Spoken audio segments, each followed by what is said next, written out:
लगातार ये लोग छोटे छोटे आंदोलनों के जरिए सरकार तक अपनी बात पहुंचाती रही है, लेकिन सरकार ने कभी इनके सवालों पर कोई ध्यान ही नहीं दिया। उन्होंने इनसे बात करना उचित नहीं समझा। 2005 में इनको जिस काम का 75 रुपये मिलता था, वही 75 रुपये 2025 में मिलता है। यानी कि कोई पुनरीक्षण नहीं किया गया, महंगाई 400 गुना बढ़ गई। हालत यह है कि इनको 6,000 रुपये का वाउचर है इनका, और उसमें अद्भुत बात यह है कि ये 6,000 का वाउचर जमा करती हैं और सारे लोग एक वाउचर जमा करती हैं, एक ही काम का वाउचर जमा करती है और सारे लोग एक ही काम करती हैं। लेकिन किसी को 2800, किसी को 2200, किसी को 3800, किसी को 3200। ये कैसे वो 2200 में बदल जाता है, कैसे वो 3200 में बदल जाता है, ये रहस्य आज तक कोई नहीं बता पाया। पार्शलिटी है, पार्शलिटी नहीं है, ये बहुत बड़ा स्कैम है। 1.5 लाख करोड़ रुपए 2019 से लेकर के और 2023 11 दिसंबर तक इनकी प्रोत्साहन राशि से घोटाला कर लिया गया। 1.5 लाख करोड़ रुपया बहुत बड़ी रकम है। 1000 यूनिवर्सिटी बन सकती है, 1100 फ्लाईओवर बन सकते हैं और स्वर्ण जयंती राजमार्ग जैसे 5 राष्ट्रीय राजमार्ग बन सकते हैं। और इनको से 2000 रुपए पाने वाली आशा कर्मियों से 1.5 लाख करोड़ रुपए की 4 साल में चोरी हो गई। 2000 करोड़ रुपया इनको जो 2000 मिलता है, उसका वाउचर जमा करने के नाम पर जो इनसे वसूली होती है, जबरन थ्रेटनिंग, वो 2000 करोड़ है पूरे साल भर में उत्तर प्रदेश के अंदर। ये कितनी तरह के अन्याय और उत्पीड़न के बीच में काम कर रही है, कितना अपमानजनक अवस्था है। यही आपका लखीमपुर है, जहां पर अभी पिछले दिनों ही वो बहनें यहाँ मौजूद होंगी, जिनमें से इनके किसी अधिकारी ने कहा कि आप नसबंदी के लिए कोई मिलता नहीं है तो हंडिया जैसा पेट लेके घूमती हो, अपनी नसबंदी करा लीजिए। मुख्यमंत्री को मालूम है, उनके ट्विटर हैंडल पर है ये बयान, NHM में है, स्वास्थ्य सचिव के पास है, स्वास्थ्य मंत्री को लिख के दिया गया, उनके हाथ में चिट्ठी दी गई, उसके खिलाफ एक नोटिस तक जारी नहीं हुई, जांच करना तो दूर की बात है, महिला आयोग में शिकायत की गई। इतना अपमानजनक। एक CMO पागल हो गया, रात में 12 बजे हमारी एक बहन को फोन करता है कि मैं तुम्हारे साथ शादी करना चाहता हूं। कोई जेंडर सेंसिटाइजेशन कमेटी आज तक उत्तर प्रदेश में नहीं बनी, जबकि विशाखा केस में 1998 में सुप्रीम कोर्ट ने कहा था कि महिलाएं जहां पर काम करती हैं वहां उनकी सुरक्षा के लिए जेंडर सेंसिटाइजेशन कमेटी जगह सेक्सुअल हैरेसमेंट बनना चाहिए। इतना सामान्य काम आप नहीं कर पा रहे हैं। तो ये कुल मिलाकर के फिर 2013 में मनमोहन सिंह भारत के प्रधानमंत्री थे, उनकी अध्यक्षता में 45वां श्रम सम्मेलन हुआ और उस श्रम सम्मेलन में इनको अस्थायी कर्मचारी के रूप में न्यूनतम वेतन की गारंटी के साथ ESI, मातृत्व अवकाश, ये सब कुछ देने का सिफारिश किया गया। 2013 से वो सिफारिशें धूल खा रही हैं और महिला सुरक्षा की बहुत बात करने वाली यूपी में और दिल्ली में सरकारें बैठी हुई है, लेकिन इनकी तरफ नहीं देखना चाहती। एक अंतिम बात कहना चाहता हूं कि कोविड के दौरान इन लोगों ने 24 महीने योगदान दिया। विश्व स्वास्थ्य संगठन ने डेनमार्क में कहा कि भारत की आशा वर्कर्स ग्लोबल लीडर हैं, ये विश्व नायिकाएं हैं, और ये विश्व नायिकाएं अपने CSC और PSC में थप्पड़ खा रही हैं।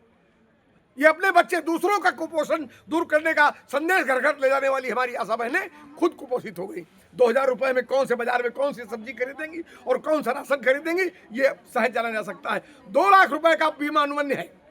800 आशाएं मर गई 2017 से लेकर के 25 के बीच में, एक को भी क्लेम आपने नहीं दिया। बीमा कंपनियों को कैसे फायदा पहुंचाया जा रहा है, इसका अंदाजा लगाया जा सकता है। जबकि 9 रुपए प्रति महीने इनकी अपने मिलने वाले प्रोत्साहन राशियों से कट करके बीमा कंपनियों को जाता है। तो ये सब पूरा बहुत बड़ा एक खेल चल रहा है। उत्तर प्रदेश के अंदर 15 तारीख से एक हड़ताल चल रही है और एक तरफ सरकार बातचीत का जुमला फेंक रही है और दूसरी तरफ हमारी हड़तालों को तोड़ने के लिए अपनी नौकरशाही दलाल उठाएगी। जितने हैं वो जो 1.5 लाख करोड़ रुपया खाते रहे हैं, पले हैं, वो सब जुटे हुए हैं कि इनका गला दबा करके किसी तरह से इनकी हड़ताल तोड़वा करके इनको फिर से काम में लगाया जाए और फिर 20 साल इनको जोता जाए। तो इसी के खिलाफ एक लड़ाई है और निश्चित तौर से लड़ाई बहुत बड़े पैमाने पर खड़ी हुई है और जीती जाएगी। आज उसी संबंध में हम लोग यहाँ कुशीनगर लखीमपुर में गोला में बैठ के बात कर रहे हैं। बाबा त्रिलोकगिरी मंदिर गोला में महासम्मेलन आशाओं का बोलना चाहिए। जी जरूर। तो किन मुद्दों पर आज हमारे जो सवाल है, जो हम लोगों ने सरकार से मांग की है कि 45वें भारतीय श्रम सम्मेलन की सिफारिश के अनुरूप इनको राज कर्मचारी का दर्जा दिया जाए। इनको न्यूनतम वेतन की गारंटी की जाए, ईएसआई और प्रोविडेंट फंड ग्रेजुटी का लाभ दिया जाए और इनको मातृत्व अवकाश दिया जाए। ये 45वें सब सम्मेलन में मनमोहन सिंह की सरकार ने उनकी अध्यक्षता में बने की कमेटी में सिफारिश की थी। हम लोग कह रहे हैं कि 2013 की वो सिफारिशें आप लागू करिए। 1.5 लाख करोड़ रुपया जो हमारी प्रोत्साहन राशि से आपने चोरी कर लिया वो हमारा वापस करिए। हम ये कह रहे हैं कि आयुष्मान प्रधानमंत्री की जो गोल्डन आयुष्मान कार्ड की महत्वाकांक्षी योजना है उसमें योगदान में इन लोगों ने 242 करोड़ रुपए का काम किया है और 1 रुपया किसी को आज तक भुगतान नहीं मिला है।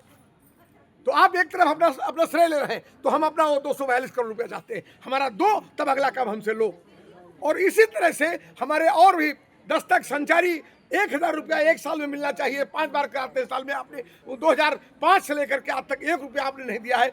इन सारे भुगतानों का भी सवाल है और ये बुनियादी सवाल है। और सम्मान का सवाल सबसे बड़ा सवाल है कि सम्मान उसी का है जिसके पास जीने खाने और स्वास्थ्य सुरक्षा शिक्षा की व्यवस्था है। जिसके पास ये चीज़ें नहीं है उसका कोई सम्मान नहीं है। तो ग्लोबल लीडर कहने वाले डेनमार्क में बैठे हुए विश्व स्वास्थ्य संगठन के चेयरमैन की बात अगर भारत के श्रम स्वास्थ्य मंत्री के कानों तक आई हो, प्रधानमंत्री ने अगर कुछ सुना हो तो जरूर इनको थोड़ा सा सम्मान दें और जिंदा रहने का कुछ अधिकार दें। 15 दिसंबर से अनवरत धरना प्रदर्शन जारी है। क्या यूनियन की और सरकार की अभी तक वार्ता? 23 दिसंबर को हम लोगों ने विधानसभा मार्च का आह्वान किया था और विधानसभा मार्च में जब 10,000 आशाएं उसमें भी इन लोगों ने किया। हमारी निर्मला जी को मुरादाबाद में गिरफ्तार किया, गीता मिश्रा को रायबरेली में गिरफ्तार किया, दुधही रेलवे स्टेशन में 250 महिलाओं को गिरफ्तार किया और जयश्री को बरेली में गिरफ्तार किया। इस तरह से हमारी 37 नेताओं को हाउस अरेस्ट किया और गिरफ्तार किया और रेलवे स्टेशन टोल प्लाजा सब रोके गए। उसके बावजूद 10 से 15,000 आशाएं जब लखनऊ पहुंच गई तो सरकार के कुछ कसबल ढीले हुए और सरकार ने बातचीत का एक सिलसिला शुरू करने के लिए 1 घंटे डील की। उसके बाद बातचीत हुई। मुख्यमंत्री के निजी सचिव ने कहा कि मुख्यमंत्री जी ने हमको लगाया है कि इस मसले को आप बैठ करके हल करने के लिए इन लोगों से बात करिए। हम लोगों के साथ 2.5 घंटे बातचीत हुई और उन्होंने खुद कहा कि इसमें कोई ऐसी मांग नहीं है जिसे सरकार पूरा नहीं कर सकती। ये मांगे अभी तक क्यों नहीं सुनी गई मेरी समझ में नहीं आ रहा। और आपको 2 दिन में हम बुलाएंगे, 3 कमेटियां बनेंगी और ये होगा। स्वास्थ्य मंत्री को चिट्ठी लिख दी गई, सब कुछ हो गया। लेकिन सरकार एक तरफ हमारे साथ बातचीत का को डिले कर रही है और दूसरी तरफ अपनी नौकरशाही के जरिए हमारी हड़ताल को तोड़वाने की कोशिश कर रही है। और उनकी कुल मंशा यह है कि हड़ताल टूटे और इनसे बात न करनी पड़े, इनको कुछ देना न पड़े और लूट का राज चलता रहे। श्रम और पारिश्रमिक सम्मान तीनों की लूट को उत्तर प्रदेश में बनाए रखने के लिए सरकार पूरी तरह से योजनाबद्ध है और वो अपनी नौकरशाही के साथ इस काम को आगे बढ़ा रही है।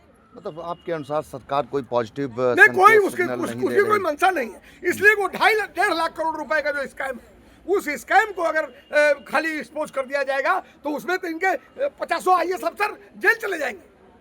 1.5 लाख करोड़ मामूली रकम है और ये रकम किसी BCPM की चोरी का मामला नहीं है, किसी प्रभारी के बस का नहीं है। अगर ऊपर से 1000 करोड़ के एक NHM घोटाले में 17 हत्याएं हुई थी, 3 ED मारे गए, 4 CMO मारे गए, सैकड़ों दसियों लोग जेल चले गए, बाबू सिंह कुशवाहा स्वास्थ्य मंत्री थे जेल चले गए। आज 1.5 लाख करोड़ का घोटाला सामने खड़ा हुआ है और उस 1.5 लाख करोड़ के घोटाले पर सरकार सुनना नहीं चाहती। और पिछले 4 वर्षों में हम लोगों ने मुख्यमंत्री को 1 लाख चिट्ठियां लिखी है और लाखों लोग सड़क पर उतर करके इस आवाज को उठा चुके हैं कि हमारा पैसा चोरी हो रहा है। एक सवाल लेंगे जी, क्या लग रहा है कि सरकार समझना नहीं चाहती, आप लोग समझा नहीं पा रहे? नहीं, सरकार सब समझती है लेकिन सरकार को देना नहीं चाहती है। उसको ये बेकार करने वाले लोग मिल गए हैं। तो जब बेकार करने वाले लोग मिल गए हैं, इन्हीं में से बहुत सारी बता रही ना कि हमारे ऊपर बड़ा प्रेशर है। इनकी संगिनी बता रहे हैं कि हमारे ऊपर बड़ा प्रेशर है। BCPM बता रहे हैं हमारे ऊपर बड़ा प्रेशर है।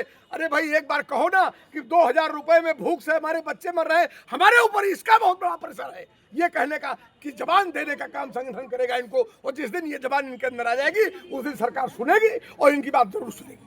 आपका नाम? मैं विजय विद्रोही। विजय विद्रोही नाम का जो सरनेम है बहुत ही अट्रैक्टिव है। ये मेरे गुरुजी ने मुझको कक्षा 8 में जब पढ़ता था तो क्या लग रहा है कि विद्रोही सरनेम है तो किस तरीके से विद्रोह चलता रहेगा? ये चल रहा है। हम लोगों ने तो यूनिवर्सिटी के समय से ही अपना जीवन मजदूरों को समर्पित किया है। चलता रहेगा, विजय होगी। और मैं यूनिवर्सिटी से 1987 में आने के बाद से लेकर के आज तक जो है मजदूर आंदोलन में ही शामिल हूँ। और हमारे लिए ये महिलाएं नहीं है, हमारे लिए मजदूर हैं और इनका शोषण हो रहा है और हम इसलिए इनकी लड़ाई को आगे बढ़ाने के लिए और इनको खुद इनके पैरों में खड़ा करके इनको संघर्ष का नायक बना करके और जीत तक ले जाना चाहते हैं। यही हमारा एक उद्देश्य है। क्या कोई विपक्ष के नेता ने आपके प्रति सहानुभूति व्यक्त की है? देखिए, एक बात तो ये समझ लीजिए कि लंबे समय से अगर आप देखिएगा तो ये 2000 तक की जो इनकी यात्रा है, इस यात्रा में लगभग घूम फिर करके कम्युनिस्ट पार्टियों को अगर छोड़ दिया जाए तो सबकी सरकारें आई।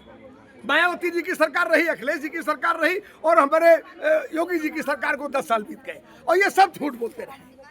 इन्होंने ये कहते हैं 6,500 दे रहे हैं इनको, वो कह रहे हैं कि हम इनको जो है संगिनी को 11,000 दे रहे हैं। कोई एक संगिनी ढूंढ लाइए प्रदेश में। हमने स्वास्थ्य उनके निजी सचिव से कहा कि 6,500 वाली एक आशा ढूंढ लाइए पूरे प्रदेश से, हम आंदोलन आज वापस ले लेंगे। एक संगिनी ढूंढ लाइए 11,000 वाली, हम आंदोलन वापस ले लेंगे। तो 11,000 न इनको मिलता है न 6,500। तो मुख्यमंत्री और वित्त मंत्री और स्वास्थ्य मंत्री सदन में झूठ बोल रहे हैं। महाराज, अब इससे ज्यादा और मैं कुछ नहीं कह सकता हूं कि क्या उत्तर प्रदेश में अंधेर चल रही है। कहीं ऐसा तो नहीं कि आशा बहुओं की रिपोर्ट सरकार तक कोई निगेटिव? सब पहुंच रही है, सारी रिपोर्ट जा रही है, लेकिन ये रिपोर्ट जा रही है कि ये सब गुलाम हैं, इनको देने की कोई जरूरत नहीं है। इनके न मुंह है, न इनके हाथ है, न इनके पेट है, न इनके बच्चे हैं, न इनके परिवार है। ये गुलाम है, इनको हाँको और हाँक करके इनको काम में लगा दो, ये काम करेंगी। इसलिए कि आज तक 20 साल से ये भय के जिस पिंजड़े में रखी गई है, गरीबी एक बड़ी चीज है और बेरोजगारी एक दूसरी बड़ी चीज है। भारत के अंदर भारत की सरकारें एक कृत्रिम बेरोजगारी पैदा करके इस देश के अंदर एक भय का माहौल पैदा कर रही है और उस भय के माहौल में हमारी माँ बहनों को भी जो है वो उसी का शिकार बना रहे। और ये जो 2,000 रुपये मिल रहा, वो इनकी गुर्बत, इनकी जो गरीबी और इनकी जो तकलीफ है उसकी वजह से इनको इनके पैरों में बेड़ियाँ डालती है। लेकिन ये आगे अपने बेहतर जीवन के लिए अपनी बेड़ियों को तोड़ेंगी। आपका विधानसभा मार्च क्या मानते हैं कि विफल रहा है? हमारा विधानसभा मार्च ऐसा रहा कि सरकार की चूल्हे हिल गई है और सरकार को आशा वर्कर्स ने उस दिन पीछे धकेलने में कामयाबी हासिल की। अब अगला कदम क्या हो? अगला कदम यह है कि 9 तारीख को हम लोगों ने पूरे प्रदेश के हर मंडल में एक बड़े जनसैलाब को इकट्ठा करने का आह्वान किया है और उसमें गोरखपुर भी है और उसमें बनारस भी है और उसमें लखनऊ भी है। फिर एक बार राजधानी में पैर रखेंगे, फिर एक बार जोगी का मठ जहाँ है वहाँ पैर रखेंगे, मोदी जहाँ से प्रदर्शित करते हुए बनारस में पैर रखेंगे और प्रदेश बुंदेलखंड से लेकर के और उत्तराखंड के कोने से होते हुए पूर्वांचल तक जाएंगे और पूरे प्रदेश के मंडलों में खड़े होकर के आवाज़ देंगे। ये हमारा नारा है और एक बार हम पूरी राजधानी को चारों तरफ से घेरने का संकल्प लेकर के हम लोग उतरे हैं। और हमने कहा भी है लखनऊ में कि हम तुम्हारे कारनामे, उत्तर प्रदेश की हमारी बहनें हर घर तक जाती हैं और हम तुम्हारे कारनामों का काला चिट्ठा हर दीवार में चस्पा करा देंगे। जिस तरह दस्तक अभियान करती है वैसा ही दस्तक अभियान चलेगा। और हम इनके परिवारों से भी आह्वान करते हैं कि ये जितनी तकलीफ उठाती है उस तकलीफ का अंदाजा इनके परिवार को नहीं है, इनके पतियों को नहीं, इनके भाइयों को नहीं है, इनके बेटों को नहीं है, इनकी सास को नहीं है।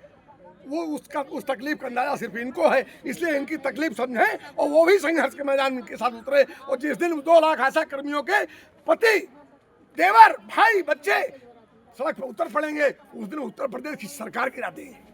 बहुत बहुत धन्यवाद।